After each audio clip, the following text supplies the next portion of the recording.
High friend Manjushree home cook and blogs থেকে আমি মঞ্জুশ্রী বলছি। আজকে আমি আপনাদের সামনে একটা ঢেঁড়সের মুখরোচক সুস্বাদু রেসিপি নিয়ে চলে এসেছি। তাহলে বন্ধুরা আপনারা একটা লাইক দিয়ে ফুল ওয়াচ করে ভিডিওটা দেখলে বুঝতে পারবেন আমি এখানে ঢেঁড়সের রেসিপিটা কিভাবে কি মশলা দিয়ে তৈরি করলাম। এখানে অল্প কিছুটা ঢেঁড়স ভালো করে ধুয়ে আমি পরিষ্কার করে জল ঝরিয়ে নিয়েছি। অন্যদিকে কড়াইতে 2 থেকে 3 চামচের মতো সাদা তেল নিয়েছি। তেলটাকে গরম করে নিয়ে ঢেঁড়সগুলো ওই তেলের মধ্যে দিয়ে দিলাম। এবার ঢেঁড়সটাকে ভালো করে ভেজে নিতে হবে। ঢেঁড়সের একটা লালা লালা ভাব আছে, ওই লালা ভাবটা পুরোটাই শুকিয়ে নিব। ঢেঁড়সটা দিয়ে আমি কিছুক্ষণ ঢাকনা চাপা দিলাম। ঢেঁড়সটার লালাও শুকিয়ে যাবে এবং ঢেঁড়সটা সেদ্ধ হয়ে আসবে। এইভাবে নাড়তে নাড়তে ঢেঁড়সটা ফ্রাই হয়ে যাবে। আমার চ্যানেলে ঢেঁড়সের রেসিপি অনেকগুলো দেওয়া আছে, আপনারা চাইলে আমার ভিডিও দেখতে পারেন। ঢেঁড়সের দিয়ে কি কত রকমের রেসিপি তৈরি হয়।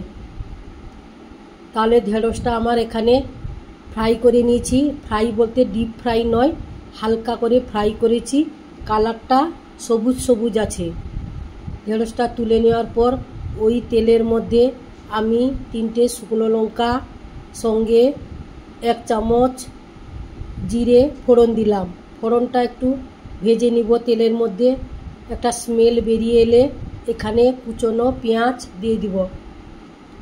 এবার পেঁয়াজটাকে ভালো করে এখানে লাল লাল করে আমি ভেজে নিব। পেঁয়াজটা ভাজা হয়ে গেছে। এবার এখানে একটা বড় সাইজের টমেটো দিলাম। এবার পেঁয়াজ টমেটো একসঙ্গে ভালো করে আমি মশলার সঙ্গে মিশিয়ে নিব। এই রেসিপিটা কি দিয়ে তৈরি করলাম আপনারা ফুল ওয়াচ করলে অবশ্যই বুঝতে পারবেন। টমেটোটা তাড়াতাড়ি গলে যাওয়ার জন্য এখানে অল্প একটু লবণ দিলাম। সেই সঙ্গে দিলাম 1 চামচ হলুদ গুঁড়ো, 1 চামচ কাশ্মীরি লাল লঙ্কার গুঁড়ো, দিলাম 1 চামচ জিরে গুঁড়ো, আর দিলাম অল্প একটু ধনে গুঁড়ো। এবার আমি সমস্ত মশলাগুলোকে ভালো করে পেঁয়াজ টমেটো আর যে মশলাগুলো দিলাম ভালো করে এখানে মশলার সঙ্গে আমি কষিয়ে নিব। আমার রেসিপিটা যদি আপনাদের ভালো লাগে তাহলে আপনারা অবশ্যই কমেন্ট বক্সে কমেন্ট করবেন আজকের আমার ঢেঁড়সের রেসিপিটা কেমন হয়েছে। তাহলে চলুন বন্ধুরা, আমি এবার সেই মশলার সঙ্গে ঢেঁড়সগুলো দিয়ে দিলাম। এবার ঢেঁড়সটাকে কিছুক্ষণ ভেজে নিব ওই মশলার সঙ্গে। অবশ্যই আপনারা এই ধরনের ঢেঁড়সের রেসিপি বাড়িতে তৈরি করতে পারেন। এই রেসিপিটা ভাত রুটি পরোটার সঙ্গে জাস্ট জমে যাবে। অনেকে ঢেঁড়স খেতে খুবই পছন্দ করেন, তবে এইভাবে একবার রেসিপি তৈরি করে আপনারা খেতে পারেন। আর আমার রেসিপি যদি আপনাদের ভালো লাগে তাহলে আপনারা লাইক কমেন্ট বেশি করে শেয়ার করে পাশে থাকবেন। এবার অল্প একটু জল দিয়ে ভালো করে ঢেঁড়সের সঙ্গে মশলাগুলো মিশিয়ে নিয়েছি। নিয়ে কিছুক্ষণ ঢাকনা চাপা দিয়ে দিব। দেখুন বন্ধুরা, এবার জলটাও শুকিয়ে এসছে। এখানে আমি 2 চামচের মতো সাদা তিল দিলাম।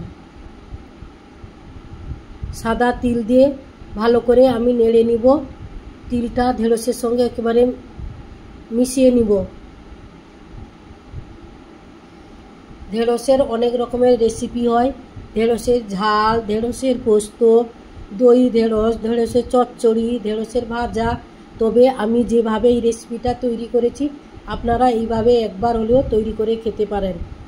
আবারও কিছুক্ষণ পরে এখানে 1 চামচের মতো পোস্ত দিলাম, বলতে বাটা না গোটা পোস্ত ছড়িয়ে দিলাম।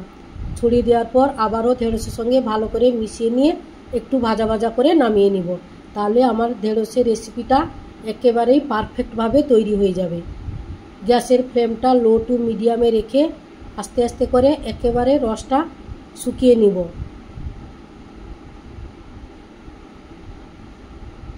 তাহলে চলুন বন্ধুরা, রেসিপিটা পুরো হয়ে গেছে। আমি এবার একটা প্লেটে সার্ভ করে নিব।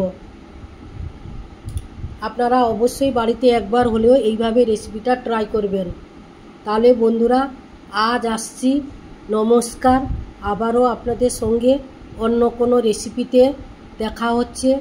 ততক্ষণে আপনারা ভালো থাকুন, সুস্থ থাকুন, সাবধানে থাকুন।